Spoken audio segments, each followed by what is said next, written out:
I think what troubles me so much today is the violence in the world. While in one way the world is getting closer, people are understanding each other, and yet the hatred, the jealousy, that still goes on between nation and nation, community and community, individuals. That's why when I create something in dance, it always has some kind of reflection of our times.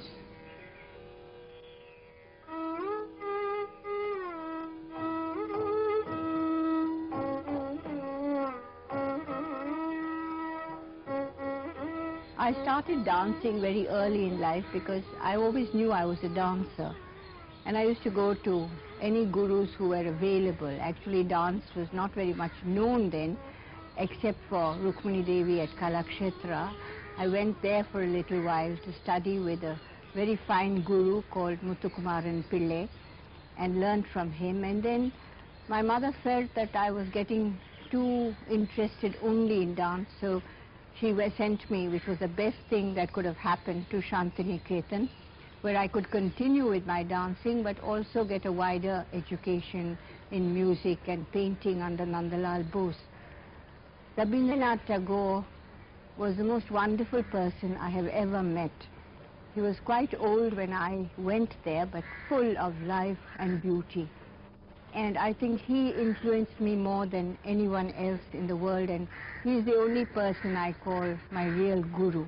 And then I went on to America with my mother, and there I joined the American Academy of Drama because, as I told you, I don't want to sit still, and I learned a lot about drama and theatre there because that was really my interest, was the stage.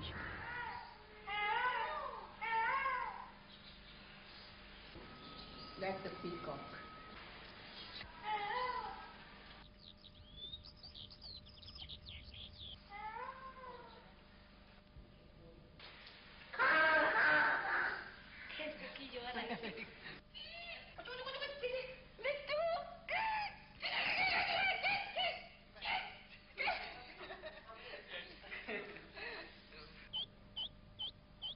Even while I was dancing solo and in Bharatanatyam, I preferred to dance alone, as was the tradition. I still felt a need to do some work of my own. This creativity, as you call it, it's just I would call it my expression, needed more people, and so I belonged to Kerala, and when I went to Kerala, I used to see the wonderful Kathakali dancers, and so I gathered together a group, most of them actually trained in Kathakali. And then when my son Kartikeya was born, I began to study his movements as a child, really almost a baby, I would say, and how he discovered himself. And suddenly I thought, why don't I tell the story of this discovery of the human being, how he looks at his limbs, how he watches himself, and how he suddenly realizes that this is me, and the entity that is going to be him is born. And that is how this dance drama Manushya came about. And it was very, very successful from the very beginning. There was a lot of talk about it because it was perhaps the first kind of creative dance drama in Kathakali style.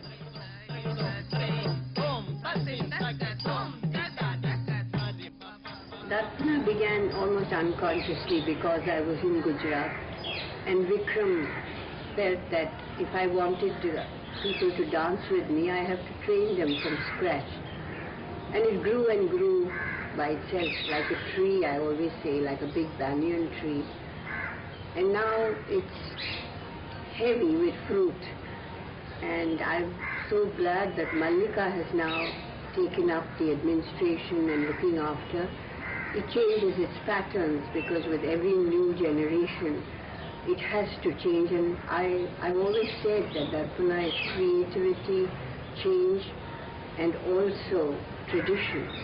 So from the tradition, the tree grows, and Darpana takes on new phases in its life, perhaps even more creative than when it started.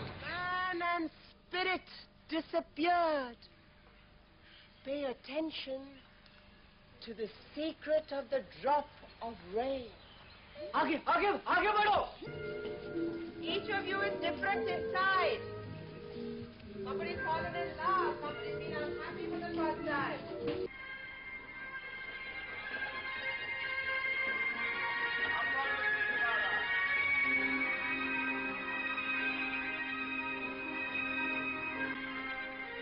Each time I get a new idea, as I was saying, it's a thought form which comes into dance, and I see certain images. Meera was very different in a way. It was deeply spiritual, I think. It's a word very much misused, but I wanted to show that all of us in life have an inner self and an outer self. The outer self pretends things, has to do things. Like the outer Meera had to be a princess and she had to follow certain customs. The inner Meera yearned to be her own self with Krishna.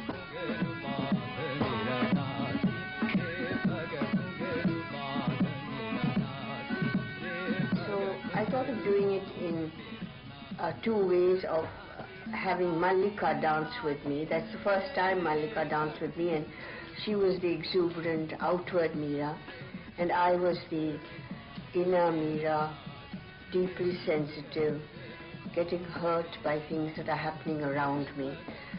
And I think this came off very well. Both of us dancing together, I think there's a great oneness between us. And I know the reaction of the audience was really quite tremendous. They hadn't quite understood such a thing could be, because each one of us have many selves, and it is this what I wanted to show in Meera. It is not only traditional dance that Mrinalini Sarabhai brought to Gujarat, she brought her own vision of the contemporary issues.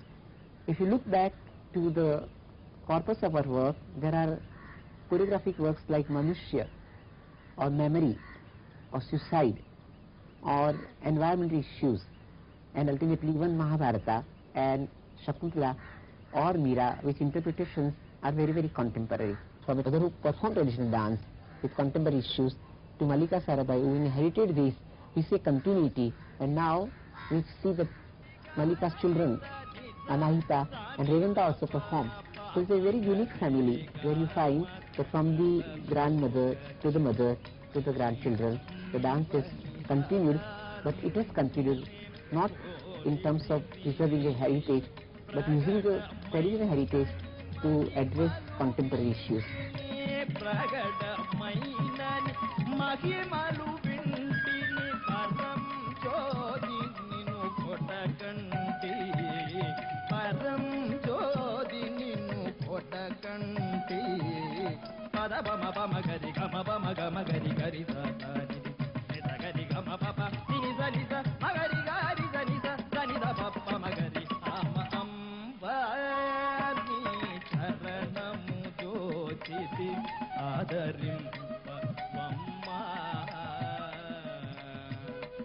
Marriage is actually very difficult for independent-minded people like Vikram and I were, but I think it was a wonderful relationship.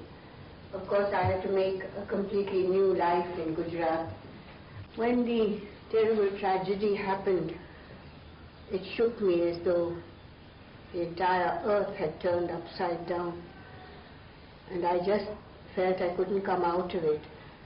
But I think that is when my children saved me and brought me up into the light again.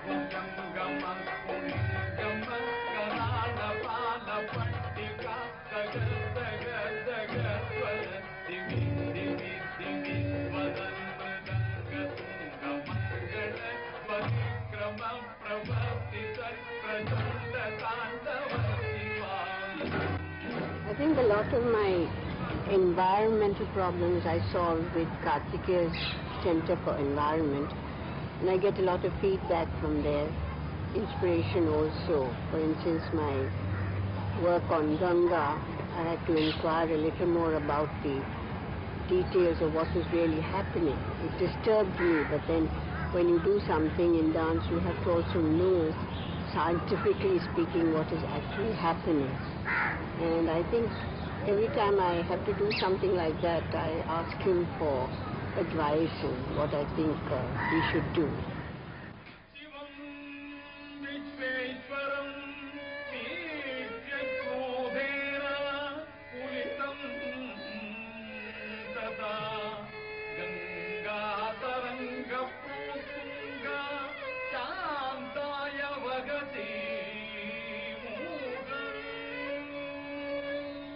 Lost, Shiva wanders, searching for Ganga. Ganga is destroyed, her waters dirtied, no longer pure, no longer clean. Ganga, Devi, what have we done to you?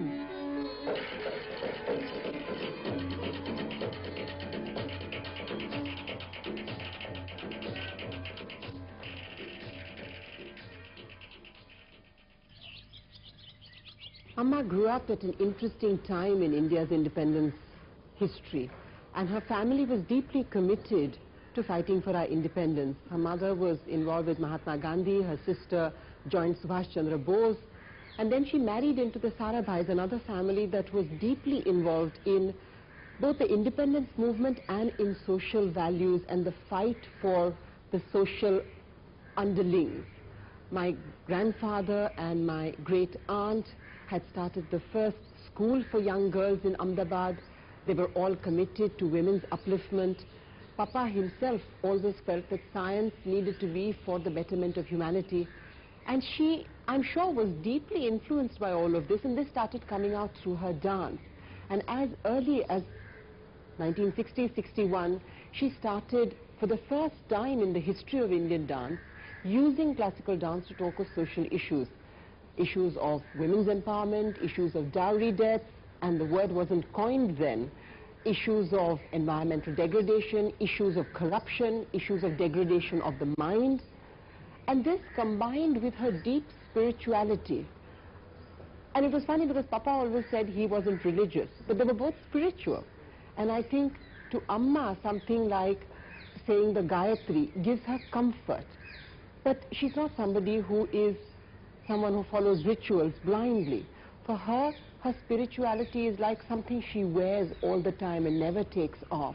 It's in everything she does, it's in everything she says, it's in everything she writes. And it's something that's just part of her being. Walking, just walking, out of emptiness into more loneliness. He is not there, not in the room. Never again, never, never, never, never. Not to see him, the air still filled with bakul, my limbs warm with love, still caressed gently as the casuarina whispers to the wind. Where can I go, obsessed with his body, not to hold him? Those lips, where are they? Loneliness, biting, killing, desperate, growing loneliness. Walking along into the mango grove that he loved. The flowers thick clustered, tearing me apart with the fragrance. Footsteps still sound on fallen leaves. Never again, never again, never to step anywhere again. So still the silence. Where is his voice? Whispering where? I turn my soaked face to the jagged stars. Always now only broken bits, never again the truth of his presence. Why did he leave? Where to? What path was he taking without me? Everything that is me now calls to him, in pain, in ugliness, crying out, knowing there is no answer. Never, never, never.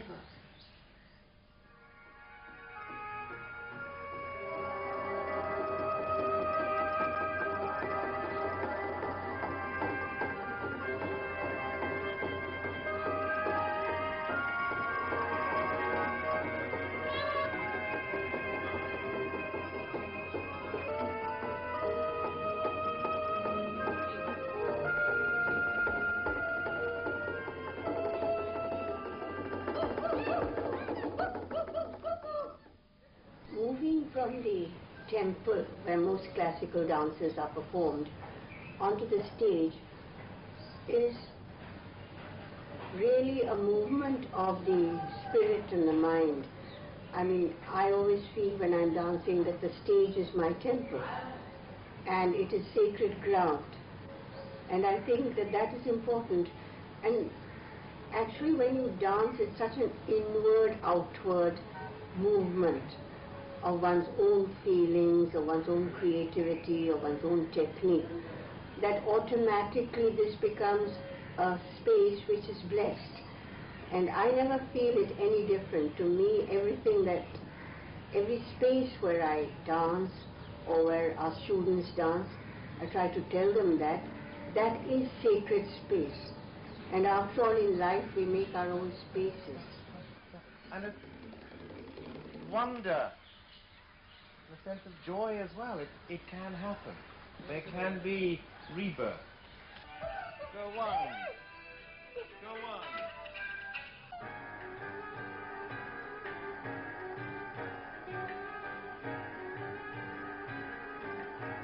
The Conference of the Birds is a beautiful philosophical poem, also a dialogue with each bird talking of its own philosophy. It was originally Persian, and we found also a Tibetan manuscript. It talks of the bird's search for the secret of life and going through the different valleys of despair, of hope, of happiness, really finding one's own self. And to me, this is just like people from all walks of life, all kinds of people searching. Indeed, we all search for our own truths.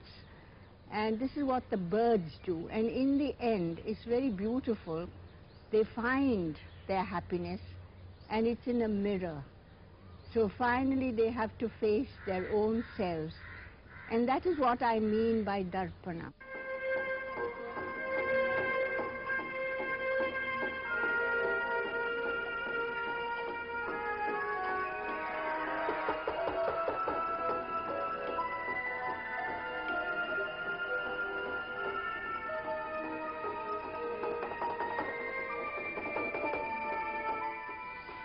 I often write a poem because of my thoughts. And shadows came like that when I was looking back on my life. And I thought everything is really a kind of shadow on life. And that's how I wrote the poem and then created the dance piece.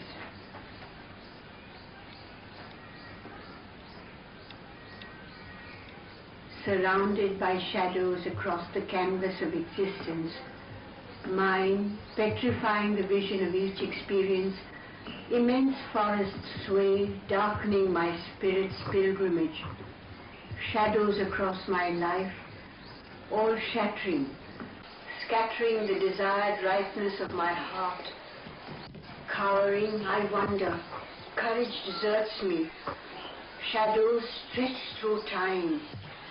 Yet sharp arrows of sunlit hope break darkness, illumine my heart as though the goddess touched her golden hand upon my troubled soul. A burst of joy, a song of many ragas. I too am part of that. I too will break through the shadows of my desolation, soar with the sun, the moon, and become a star, shining through the deep of blue, to lighten every shadow, till vanishing they creep away in wisps of nothingness. And I with arms thrown wide, burst into the truth of living.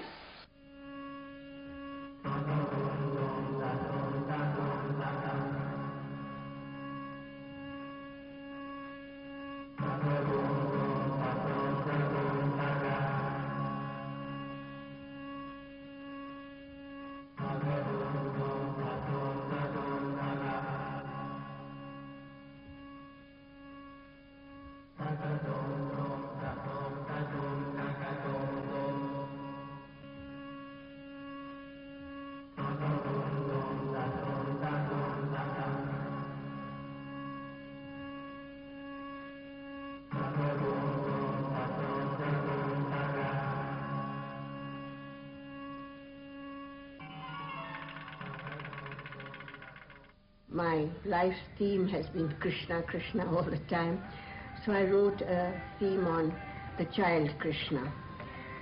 And I wanted to make it creative and something that children today would enjoy. And so I wrote Krishna, and I wrote it in English because I thought our children in America would also enjoy it and all over the world.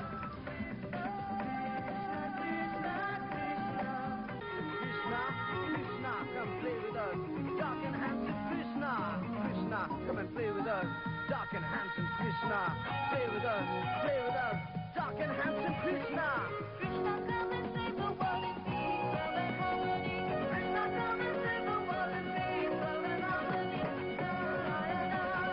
Narayana, Narayana. Dance in India is much more than just movement. It is bhava, it is raga, it is tala. It's really an exaltation of the Supreme. And not the Supreme in the sense of only godliness, but it's like an exaltation of the self. And even the form of Nataraja, we call the Raja of dance, it is the not only the hopes and the fulfillment, but also the destructive element in society. So when you portray the destructive elements or the creative elements or the enlightening elements, it's all part of this nritya, or in a bigger sense, natya. And so there's the music of the universe, there's the expression of the universe, and then there's the tread of humankind across space.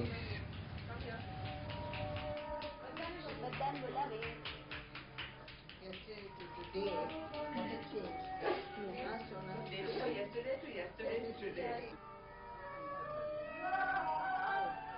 That's my idea. It's important to be able to switch from one to another to get your... That is Abhinay.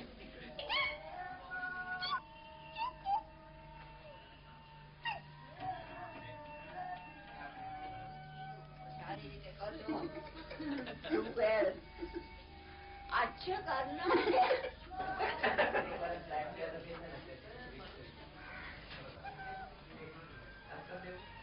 The phoenix lives for 1,000 years, and from the moment of its birth it knows the moment of its death.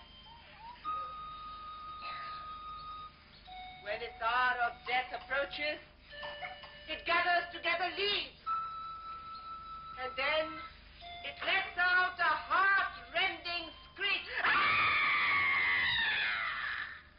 Phoenix की जब एक सांस बचती है तो अपना पंख हिलाती है और उनसे अग्नि का जन्म होता है और वो अग्नि पत्ते